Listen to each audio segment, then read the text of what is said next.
Magandang araw! Biki naman nga ang aking iluluto ngayon para sa aming hapunan dahil gabi na nga kaya medyo nagmamadali na rin ako. Eto nga at bumili nga ako ng isang supot na gulay tapos ayan bumili na rin ako ng isang repolyo maliit. Syempre ang ating Mickey at para naman sa pansahog ito at isinalang ko na nga yung langgonisa. Ilagyan ko nga lang yan ng kaunting tubig para malaga. At habang nakasalang yung langgonisa ito at asikasuhin ko na nga rin itong mga gulay na nabili ko sa isang supot na halagang 15 pesos. Madami na nga laman at kumpleto na nga rin nga ang iyong pang Mickey. Sulit na sulit nga sa halagang 15 pesos ay meron ka ng pang gulay sa iyong lulutuin. Pag wala nga kami may ulam madalas ay yun din ang aking binibili. Pipili lang ako ng 2 supot tapos igigisa ko lang sa oyster ay ulam na. Eto nga at maluto-luto na nga yung ating langgonisa at kusa na lumalabas yung kanyang sariling mantika. Naghihintay pa nga ako ng ilang minuto dyan para pumula-pula pa nga ng kaunti at habang naghihintay nga ako ito asikasuhin ko naman yung gulay na hugasan at ito nga okay na nga yung langgonisa kaya igigilid lang muna natin yan dyan sa gilid. Kita nyo naman nga at madami na yung mantika kaya hindi na ako magdadagdag pa ng mantika.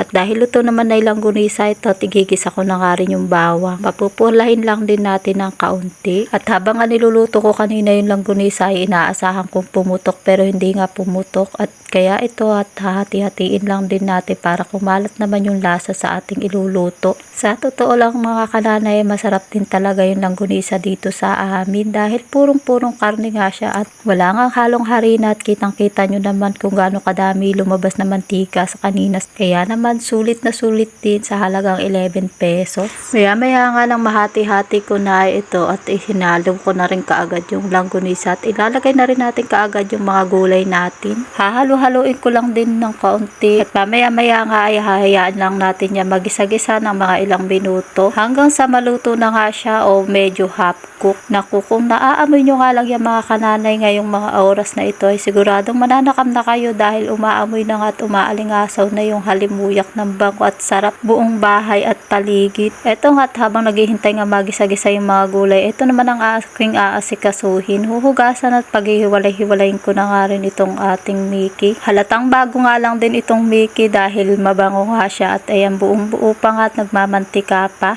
Dahil araw nga rin ng palengke ngayon dito sa amin ay makakasigurado talaga ako ngayon na bago nga itong aking nabiling Mickey. At kapag araw nga ng palengke ay marami kang mabibiling mga murang gulay dun sa palengke. Sa halagang 20 pesos ay may mabibili ka na ngang isang tumpok na gulay doon. O kaya naman ay isang plastic ng ampalaya na may kasama na nga 2 pirasong kamatis. O di kaya naman isang supot na chapsuyin yung katulad nga ng ganyang gulay na nabili ko na isang supot. Dati-rati nga rin ay 10 piso lang yan pero ngayon ay tumaas na nga naging 15 na at syempre hindi rin mawawala yung isang supot na pangpak na sa halagang 20 pesos ay may pangpakbit ka na nga. At kapag araw nga ng palengke ay nagtitinda rin yung nanay ko doon sa palengke at kahit nga wala pa nga silang pwesto doon ay araw-araw na rin siya doon nagtitinda dahil malakas nga ngayon dahil magpapasko. Balik na nga tayo dito sa aking niluluto mga kananay. Nang mahapkok na yung mga gulay ito at nilagyan ko na rin ng tubig, nilagyan ko na nga rin ng mga pampalasang katulad ng asin, paminta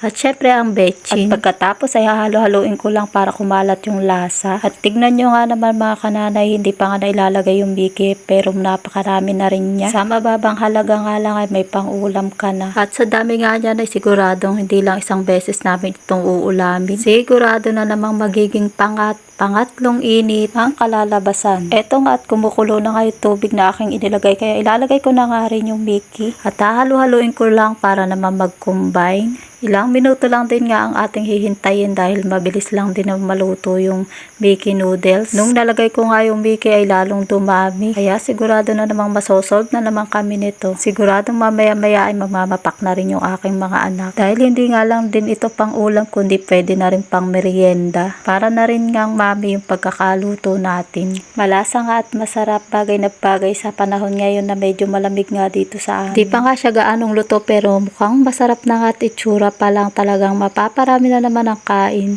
Partneran mo nga lang yan ng monay o kaya ipandesal ay siguradong masusolve ka na at mabubusog. Pagkatapos nga ng ilang minuto ay luto na nga itong aking iniluluto. Kaya naman tinikman ko na muna kung ano nga kinalabasan nitong aking niluluto. Sa pagtikim ko nga ay okay naman na, kaya naman hahanguin ko na nga yung aking niluluto para makapaghain naman na, dahil medyo gutom na nga rin kami at yung mga bata nga ay palagay ko nagugutom na nga rin. Eto na nga at mainit-init, umuusok pa. Amoy at usok pa lang talaga ay literal nagugutom ka na. Sa amoy pa nga lang ay lalo na nga akong nagutom. Idagdag mo pa nga yung itsura at yung sabaw ay nako, nakakagutom talaga. At dahil dyan mga kananay, ayan, at kain na nga tayo. Thank you Lord sa mga pagpapala.